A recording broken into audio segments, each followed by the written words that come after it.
What's up mga idol, magpapalit tayo ng ating speedometer cable dahil naputol na siya. Papalitan natin ito siya mga idol.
Ito yung ipapalit natin mga idol na order natin sa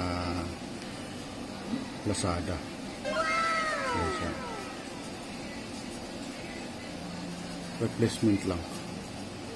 Patanggalin lang natin yung pinaka-cable niya, tapos suksok natin dun sa original na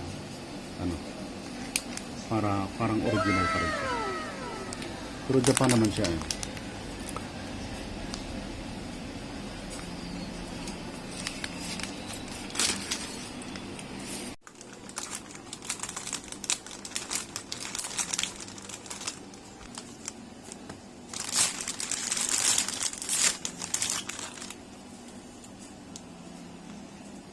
Kailangan dito nyo hugutin. Dito siya. Dito sa baba. Ito dito. Hihilain nyo pupunta rito kasi meron siyang lock at saka washer dito. Ayan. Hindi mo mahugot sa kabila. Dito siya sa kabila. Ito yung nasa taas. Ito yung nasa baba. Ito yung dito. Ayan. Ang hugot niyan, hugutin nyo lang. Malambot lang naman siya. Oh. Ayan. Hugutin lang ganoon. Ano siya? Ayan. Ito siya. Okay. Tapos, lapit ka. Dito.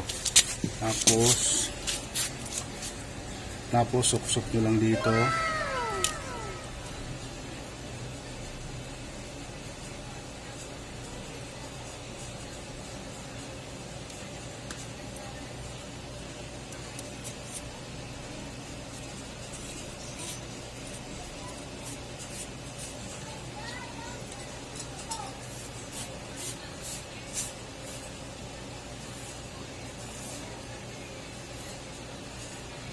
Ayan, malambot lang naman siya isuksok para original pa rin to siya. Itong ano na to. Kasi yung nabili natin, Lazada lang to. 200 plus lang ito eh. Replacement. Pero Japan naman siya. So original pa rin ito siya. Ito lang naman ang napapatid niyan eh. Ito ang napuputol. Stop mo na. Tapos, suksok nyo lang dito siya. Yan, pag ganon. Tapos ikutin nyo lang. Yan. Yan. Kailangan malambot siyang ikutin para suwabe lang. Yan. Ganyan. Yan. Tapos higpitan nyo lang siya. 14 na open. Yan. Huwag masyadong mahigpit. Tama lang. Baka malustred. Si plastic lang to eh.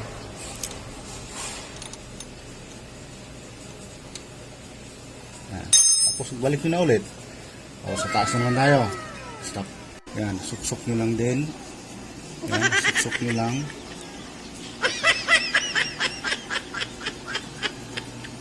Yan. Tapos ikot lang. Ikot nyo lang. Yan, ganyan.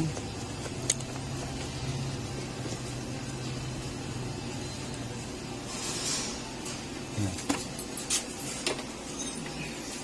Higpitan nyo lang din.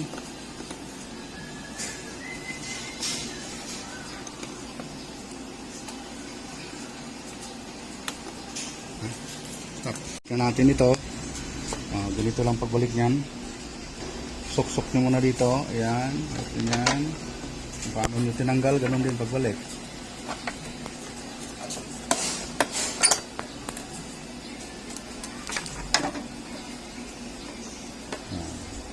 Tapos, diin nyo lang.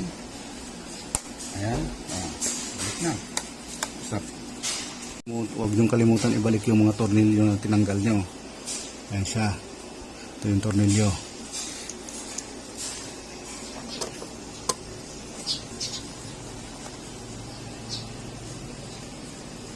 Stop.